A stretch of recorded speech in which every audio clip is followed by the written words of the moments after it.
Del Fadel. Qui aurait cru entendre le recul sur le recul, le Clavois? Bip, bip, bip, on recule. On recule et on recule solide.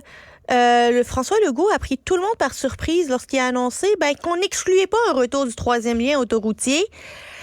Est-ce que c'est la panique? Est-ce que c'est une stratégie de diversion? Est-ce que c'est une ferme volonté? Comment on peut catégoriser cette déclaration-là? Luc, moi, j'y arrive pas. Aide-moi. De la stupidité. C'est une des façons de Je sais voir pas. ça. Parce que moi, je te dis, là, je te le racontais tantôt, Yasmine, hier, j'étais assis dans le studio au même endroit, puis devant nous, on a des écrans de télé. Là, il y a CNN, puis RDI, puis LCN, puis tout ça. Et en bas, t'as du sous-titrage. Du sous-titrage. Et on faisait une chronique qui portait sur toute autre chose. On parlait des relations entre le Canada et l'Inde. Et je vois Legault, puis ça dit « Retour du troisième lien ». Là, je me suis dit « Non, je saute pas là-dedans. Il y a quelque chose que j'ai pas compris. Là, on va attendre à demain avant de commenter ça. Ça peut pas être vrai. » Eh bien, mesdames et messieurs... C'était vrai. C'était vrai. Il y a eu une élection partielle dans Jean Talon où ils ont élu avec une forte majorité un candidat du Parti québécois. Qui est contre le troisième lien, Qui a Luc? toujours été contre le troisième lien. Qui a toujours été contre le troisième lien.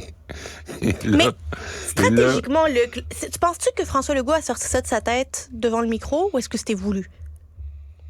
Peut-être pas directement sorti de sa tête devant le micro, mais disons sorti de sa tête 15 minutes avant, assis dans son bureau, juste avant d'aller devant le micro. Parce que moi, je regardais la tête que faisaient les députés et ministres de la CAQ. Ils avaient l'air aussi éberlués, étonnés et renversés que nous tous. C'est une des affaires les plus stupides que j'ai jamais entendues de ma vie. En plus, c'est l'œuvre d'un gouvernement qui est, de façon, mais même pas subtile, mais de plus en plus arrogant. Oublie pas qu'au déclenchement de cette élection partielle, ils ont essayé de détruire le candidat du Parti québécois, Pascal Paradis, en disant « Ah, vous le saviez pas, hein?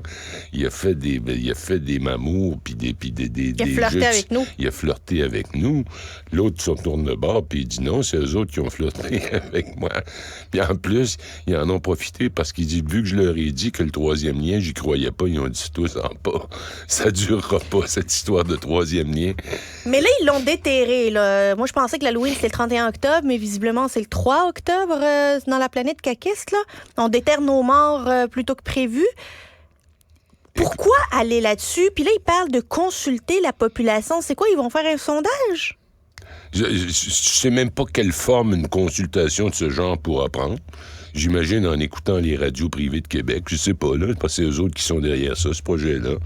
Et il y a un texte de notre ami Mathieu Bock-Côté qui dit « Est-ce qu'au Québec, on construit vraiment des ponts valant des milliards, non pas en fonction d'une vision à long terme du développement des villes et des régions, mais pour répondre aux résultats d'une élection partielle? » Fou, là.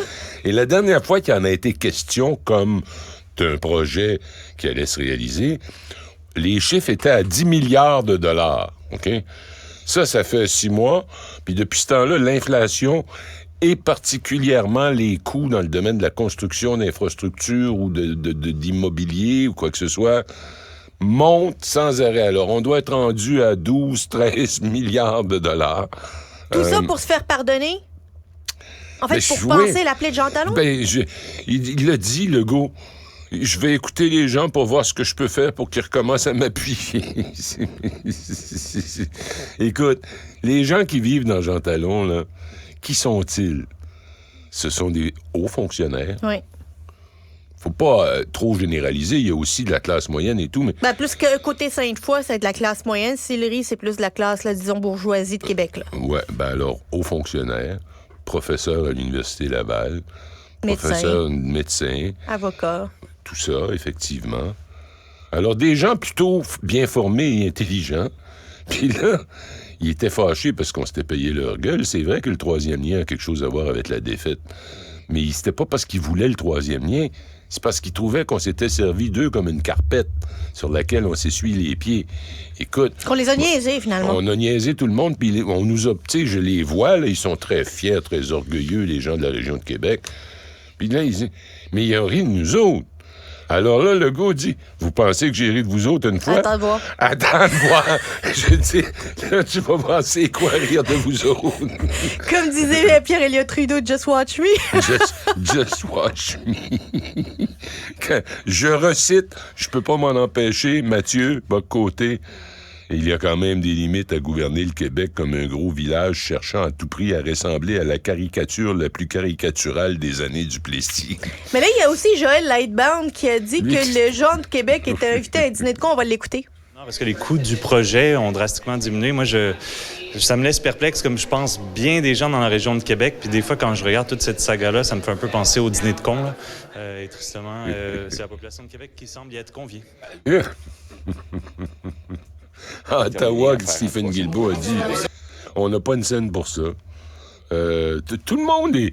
Puis là, c'est rendu que notre Geneviève, la déesse du gouvernement de la CAQ... La vice-première ministre. Voilà, Mme Geneviève Guilbeault. Là, elle dit, ben là, on fera pas juste une consultation sur le troisième lien, on va parler de la mobilité. Ah, le tramway. Ça va bien parce que le tramway... Il est pas plus populaire. L'appui descend sans arrêt, puis la dernière fois, c'était à 37 %. Alors, peut-être qu'un coup parti, on va faire un troisième lien, mais on fait sauter le tramway. Mais Luc, t'as déjà travaillé au gouvernement, t'as déjà travaillé auprès d'un premier ministre. Ce genre de décision, tu le prends pas à la dernière minute comme ça. Là. On parle de 10 à 13 milliards de dollars.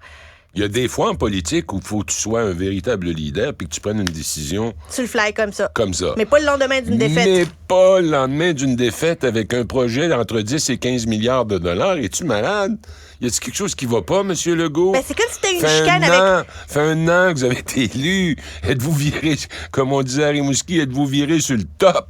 Il y a quelque chose qui va pas dans votre monde. C'est comme si tu filais le parfait amour avec ta blonde, là, puis là, un jour, t'as oublié de sortir les poubelles. Puis là, elle est fâchée. Elle est fâchée contre toi, là, elle t'engueule. Ouais. Tu te réveilles le matin...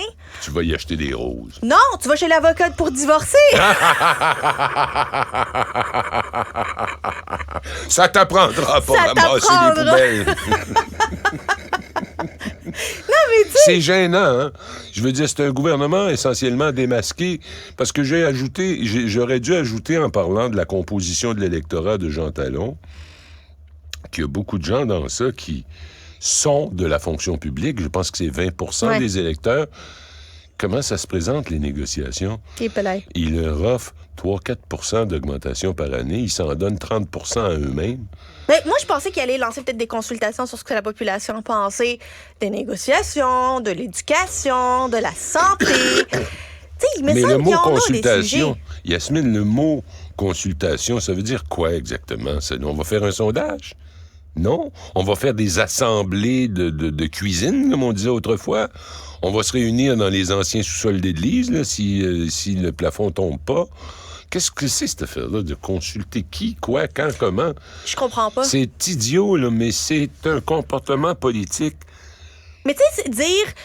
On a entendu le message, là, puis on n'exclut pas de revenir sur le troisième lien. C'est comme dire... On a entendu le message, puis Nordvolt, là, c'est peut-être pas une bonne idée. Ben, c'est le temps qui se réveille, parce que Nordvolt, il y a de plus en plus de gens qui se réveillent puis qui disent, écoute, tu dis qu'il faut réduire l'écart de richesse entre un Ontarien et un Québécois. Alors, qu'est-ce que tu fais? Tu prends tes propres employés puis tu leur donnes à peine une augmentation correspondante au taux d'inflation. Et du même coup, tu dis, mais par ailleurs, des milliards j'en ai, ça me sort par les oreilles, je suis en train de les pitcher dans les mains des étrangers, sans aucun droit de propriété intellectuelle sur ce que je vais fabriquer. Je vais devenir le fabricant. T'sais, on va devenir un pays avec une économie qui ressemble au Vietnam. Ça va être, en gros, là, on est le fabricant de ce qui a été développé en Chine, au Vietnam. Mais nous autres, on va être le fabricant de ce qui a été développé... Mais ça crée des jobs payantes, Luc Lavoie. Ah oui, mais ils n'ont pas d'employés. Ouais, mais on va trouver ça, là, regarde. Okay, ça sera pas compliqué. Une autre élection partielle, puis ça va se régler. Luc Lavoie, toujours un plaisir. On se retrouve demain. Pour comprendre